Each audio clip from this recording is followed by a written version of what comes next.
बरीच लोकं कन्फ्यूज होतात की टोयोटा ग्लांझा आणि सुझुकी बलिनो या 2 गाड्यांमधून कोणती गाडी प्लॅन करावी. तर मी तुम्हाला एकदम सोप्या शब्दात सांगतो की बेसिकली ह्या दोन्ही गाड्या एकदम सेम आहेत.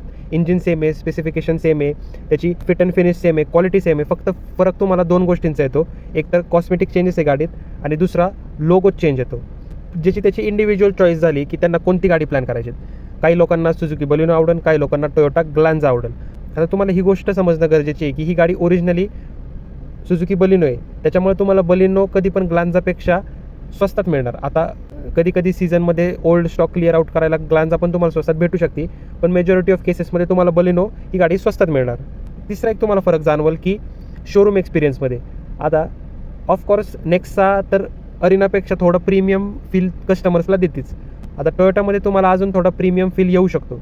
इंडिव्हिज्युअली आज ज्याचा त्याचा प्रश्न झाला की त्याला दोन्ही गाड्यांमधून कोणती गाडी घ्यायची. तर मी पर्सनली बलिनो घेतली का तर त्याच्यामागे एकच रिझन होतं की मला दोन्ही गाड्यांपैकी बलिनो स्वस्तात मिळत होती. आणि दुसरी एक खूप महत्त्वाची गोष्ट आहे की जी बरीच लोकं इग्नोर करतात, सर्व्हिसिंग कॉस्ट ही बलिनोची ग्लांझापेक्षा कायम कमी राहणार आहे. सेम पार्ट राहणार, सेम मॅन्युफॅक्चरकडनं राहणार, तरीसुद्धा तुम्हाला बलिनोचा पार्ट स्वस्तात मिळणार ग्लांझापेक्षा. मी लॉंग टर्म विचार केला, त्याच्यामुळे मी ही बलिनो प्लॅन केली. तुमचे काय थॉट्स आहेत ते कमेंट्समध्ये मला सांगा.